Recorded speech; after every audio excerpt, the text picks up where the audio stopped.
Welcome back to Take Back Our Tech. I'm your host, Hakeem Anwar. Today we've got some breaking stories that you won't find covered in many other tech publications.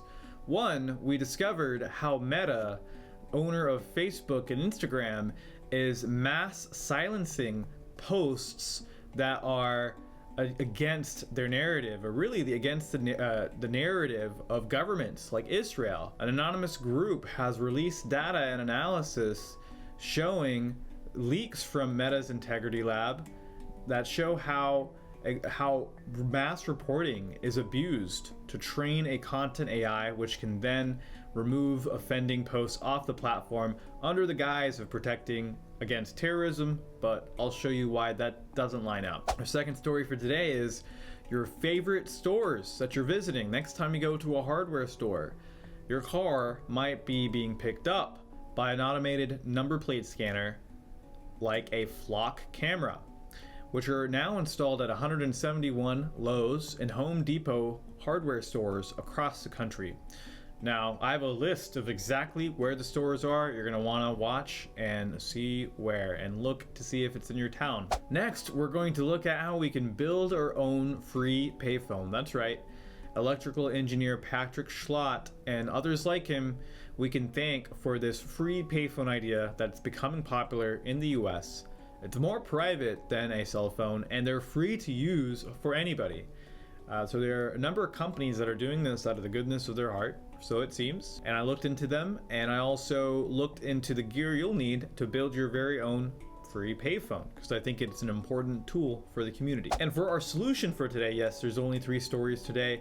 Our solution for today is a private free and open source keyboard, and we take a look at this app called Heliboard, and I actually get into some of the advanced features, such as swiping and voice typing.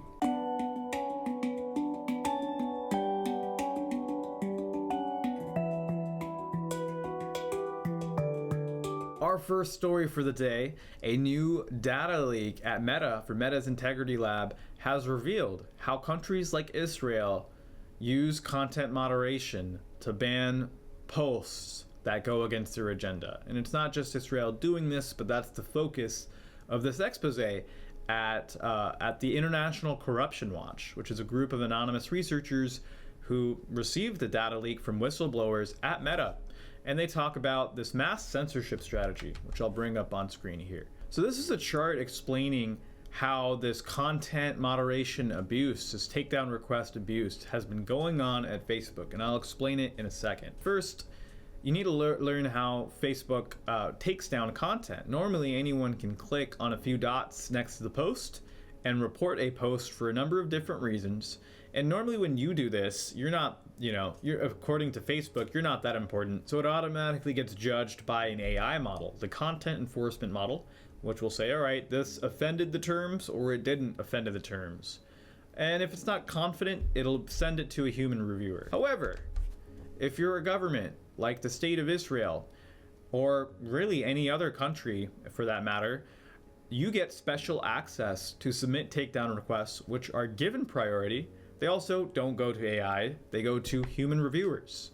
And once this piece of content, if it aligns and it is approved by a human, that human will give it a label, calling it offending content, and adding it to the training data set that the content enforcement model, which works on Facebook as a whole, is trained on. So you can see quickly how this can be abused. You're seeing the human reviewer is, if they receive a number of reports and mark them all as violating, then the content model will be entraced on that. So if large amounts are approved as offensive, then it'll have a chilling effect on the rest of the network. In machine learning, this is called a data poisoning attack, which is essentially taking control of a machine learning training data set and influencing it with highly opinionated data. In this case, that anything having to do with Palestine or conflicts in the surrounding regions or Israel's actions are automatically reported for terroristic content. When we all know there's so much to say on both sides of those stories. But that's exactly what happened using this outlier injection, which In this way, Israel was able to mass report posts during that time. Let's look at a graph to see how much they actually mass reported. So on the left, you'll see before October 7th, you see that clear distinction in the data before and after October 7th. Before October 7th, you could see maybe about 100,000 reports a day. And then they went from anywhere from 150,000 to 400,000 reports a day after October 7th. Now, to understand these reports, you have to know that it's associated with the country submitting the request. It's also associated in a country where the post originated. So for instance, if you're the US, you can report posts that are actually occurring in Mexico saying they go against the terms of service or they're harmful content. Now, this is going to get interesting because you can see that this graph is colored, and the green, the bright green color on the left is Palestine. However, that color quickly shifts. Let's zoom in a little bit and we can see how the activity picked up after October 7th. And it's more focused on the surrounding region. Look at all that blue, and you see Egypt. They are reporting a lot of posts coming out of Egypt.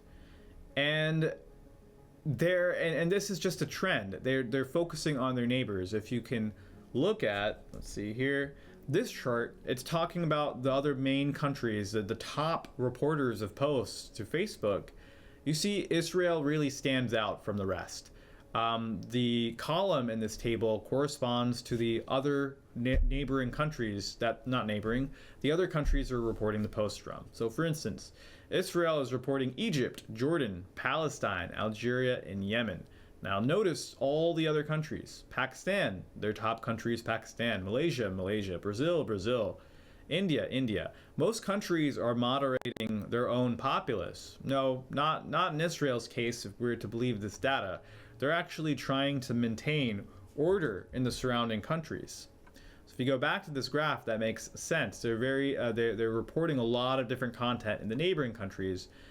The reason for that, there's many reasons I could guess, but it's that they didn't want evidence of any crimes either way getting out into neighboring countries.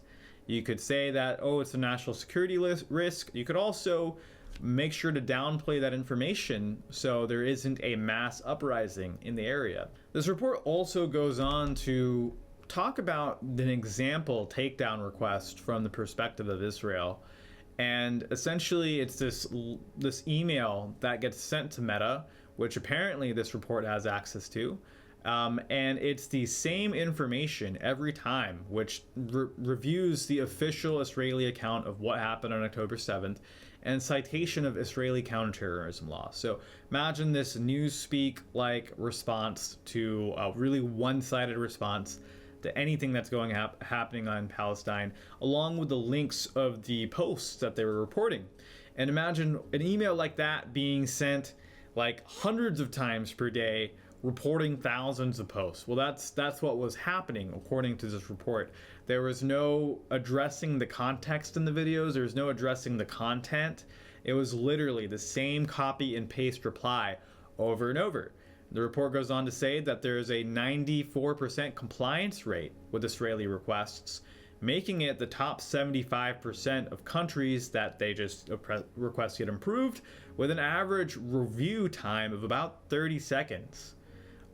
For each report, which can contain multiple posts.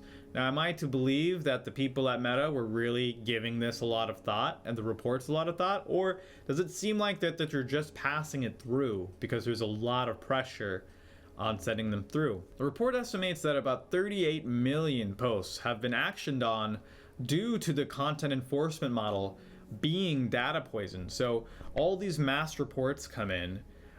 Human reviewers are pressured or are just selecting yes, right? That 94% approval rating. And then the content AI is fed with that. So it's no doubt. There's no doubt, there's no surprise why anyone trying to cover Palestine or the issues happening in Middle East at this time, the genocide, got censored automatically by AI. It's being trained and abused by other governments around the world, like Israel's. And it's Israel. They have the most takedown requests per capita, but there are also other governments who send large amounts of reports, including Pakistan, Malaysia, Brazil, Bangladesh, India, Indonesia, and the UAE. Again, though, they focus on their own populace. Now, Human Rights Watch has published an earlier analysis showing that Israel was using these exact same types of mass reports to censor critics, but they used categories like spam. Now they're using categories like terrorism. And Meta even apologized for the abuse of their system. But this seems to be more of the same. It seems like a sad irony that actions such as bombing civilians and attacking countries outside of a current conflict can be reported by the perpetrators and whitewashed from the view of the world. Really sad, and this is why I don't carry social media. Absolutely terrible. We really need to look for alternative social networks for people who actually want real news reflecting what society thinks. I know that's a hard thing to say these days, but the future is decentralized. These social media networks will be decentralized, and I look forward to researching and covering more of the networks I see working on the show. And for our announcements today, I have to mention my webinar going on next week. This is a really important webinar because I'm going to be looking into the world of school education tech and how it surveils our youngest generation, the students, and also how the students started fighting back by jailbreaking the Chromebooks that they get at school. So we'll look into how the surveillance works at schools, what parents can do about it, and how you can even break or jailbreak the computers that you get at schools. So it's going to be a really cool webinar for those interested and wanting to protect their kids and students at school. And I also need to mention the Pyramid of Power, Chapter 17. This is a documentary series put on by my friend Derek Bros. It tries to explore the different power structures that are trying to control our world today. And I think Derek does a wonderful job at keeping things entertaining, but also objective and fact-based without trying to push a conclusion on you. So, Chapter 17, it's been in the works for a very long time. Who's actually at the top of the Pyramid of Power? Go to thepyramidofpower.net or find him on Odyssey or Substack so you can watch this when it comes out. I also heard somehow it's going to be on Roku, so stay tuned to his channels if you want to hear more about that. This is for my friends in Australia. I wish I could make it out to this festival, but the Living Free Festival is going to be going on 22nd to the 24th of August. I hear really amazing things. I've talked with the organizers, and they seem like they get the ethos of being solutions focused while having a great time. And so there's a bunch of amazing music and performance artists here. You're going to be camping on this land. It really sounds wonderful. So if I have anyone in Australia who wants to go to livingfreefestival.org. I myself will be staying inside the US for September, and I will be at the Midwest Preparedness Project's Fall Festival, where we're going to learn different things such as nice. Above Phone's going to be represented there. Then we also have a number of different events based on gardening, permaculture, food processing, all these things, and it's a family-friendly event. So kids are welcome. There's even activities throughout the week for them to do, and best of all, it's free.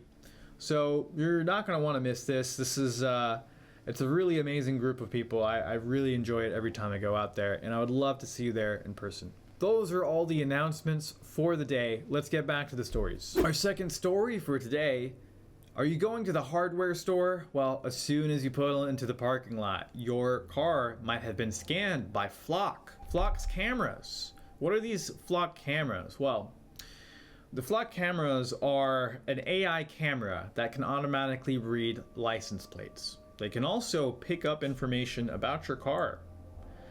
And it's a company worth $7.5 billion. They recently this year raised about $300 million in the new funding round. And they're also they're monitoring the roads in 49 out of 50 states. I like to think of this as a Palantir for cars. And if you haven't heard my Palantir report, check out TBOT episode number. It's really important because the data that's being gathered by these license plate cameras capture information about the cars, and then it can be searched.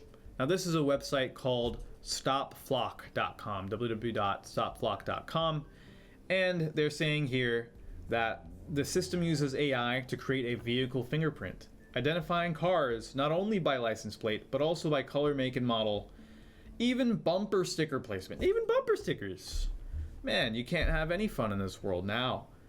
And this lets law enforcement search for a blue sedan with damage on the left side, even if it doesn't have a license plate. So, cameras at popular stores such as Home and Low Depots are now feeding into the system that's Palantir-like. Maybe it even integrates with Palantir. Now, this trend fits into the unified surveillance paradigm that I first introduced in that report on Palantir, where governments can sidestep the Constitution and civil liberties simply by having private partnerships or by letting private companies aggregate surveillance data because they have contracts with different stores. And it's one of those Hegelian dialect problems, because as crime ramps up, more and more companies will turn to surveillance networks like these. They use it for loss prevention and different things like that. And it wouldn't surprise me if there's other stores that are using it as well. But these stores, they typically are publicly traded. They're typically owned by the same several financial firms that are covered in the Pyramid of Power, which is a great documentary you should watch. BlackRock, State Street, Vanguard. And so a lot of decisions like these happen at a high level. Now let's figure out where exactly are these cameras in the United States. So 404 Media was the group that originally broke this story, and it was off of an EFF Freedom of Information Act request. Now the thing is, they uploaded a document that was not searchable, so I found that kind of annoying, even though it was alphabetical. So I created a searchable document that has the text embedded in it, and you can visit archive.org where I've uploaded it, and you can search in your area. See, you can download the file and search in your area. So let me skip down to where the Home Depots and Lowe's are. Where are they? Here we are. So in this document, there are some groups that simply have access to the software. You could think like a university police department or a local library. They don't have cameras, but they have access. And there's also places that have cameras and also have access. So you'll see Lowe's here. They've got 2 cameras, number 2305, whatever number that is. So I bet there's a place where you can search up the number for a store and you can see if they're outfitted with cameras. The police departments can have up to 10, I've seen, cameras, but these stores, as you can see, there's a lot of them, have about 2 to 3 cameras, maybe 4, depending on the size of the store. So this is very, very interesting news. It's really changing how I think about going out into the public and going to big box stores like this. Without knowing it, you're driving in and boom, suddenly you're on a police database. As this grows, as the surveillance network grows, I'm sure these are not the only companies. I'm sure there are other companies that are doing something similar, maybe working with different countries like Axon, which has a competing product. But we just need to be more cautious about the places we visit. This isn't theory. This system is already in place. And our best chances to deal with all these issues is to shop local, mom and pop stores that are unlikely to waste money on this kind of crap and violate their customers' privacy. All right, I'm feeling in the mood for some positive news, and we've got just a story for you today. The resurgence of free payphones. Anyone remember those things? The little booths that you could walk up to and type in a number, put a quarter in, and then you could be talking with anyone. Well, those are making a resurgence. Electrical engineer out of Vermont, Patrick Schlott, has installed 3 old school payphones in his rural area. So people who are in these densely forested areas often don't have cell service. So what can they do? Well, they can use a payphone. And so Patrick started a company called Rantel, and he's supporting the local community for free by running these analog to voice over internet protocol phones. it's really, really cool stuff. So as I looked into his journey in doing this, I saw that he was inspired by a few other companies that are doing the same thing. It's become pretty popular in the last few years. And the way these work is these are analog telephone units which work using plain old telephone service, which can then be added, which can be used with an adapter, which convert the analog signals into digital signals and broadcast them over an internet using a voice over IP solution, much like above phone's internet phone number. And when they use this, it eventually reaches the destination phone number. Now there is another few companies.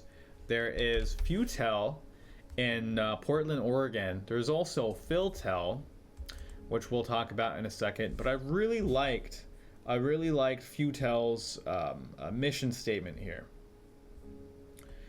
And they are primarily trying to help the unhoused population. So these are people on the streets who don't have phones. And if you don't have a phone, you can really struggle with finding housing, finding a job, because no one has a place to call you back. And so Futel decided to build phones, these little payphone units on the street. They're connected to internet and they're completely for free. Anyone can use them. I think they even have a map. There we go. Here's the map. So this is pretty cool. It even has the numbers of all of the phones in the area. And I really like this quote from them. They say, "We do not judge the motivations of our users or who they choose to call. If they don't have someone to call, we can provide a presence on the other end. Denial of telephony services has long been a tactic used against undesirable populations, and our devices will counteract that. But more importantly, we will help to establish a new era of communication, one in which reaching out is not only desirable, but mandatory." So they talk about the undesirable population, in this case as the unhoused, who have no place to live. But expand that into the future. Expand that to Pakistan, present day, where people who protested against the ousting of the past prime minister are now cut off from their phone service. Could they be considered undesirable populations? Could those who resist against tyrannical overreach or government programs, could they be considered undesirable populations? So that's exactly exactly the way the world is moving. We're going to need solutions like this. And the solution is pretty aligned with our philosophy on internet phone numbers, which we don't use the internet. We don't use the cell phone network directly. We use it over the internet. And so if you haven't already checked it out, you can make your own version, a wireless version of these payphones just using our internet phone number service. Go to abovephone.com/suite to get access to those services. Now going back to how you can make your own phone, you could go to Philtel Docs on GitHub, this is another phone company doing the same thing, free public payphones out of Philadelphia, and they talk about their experiences configuring a number of things, including the analog telephone units and adding adapters to them, and then also setting it up over a VoIP provider. So yeah, there's a lot of really good stuff in here. Now, they don't have an easy guide. Maybe I will write up an easy guide for people, because I definitely see a lot of value here. We could even make a kit for you to make your own payphone at home. If this sounds like a cool idea to you, let me know.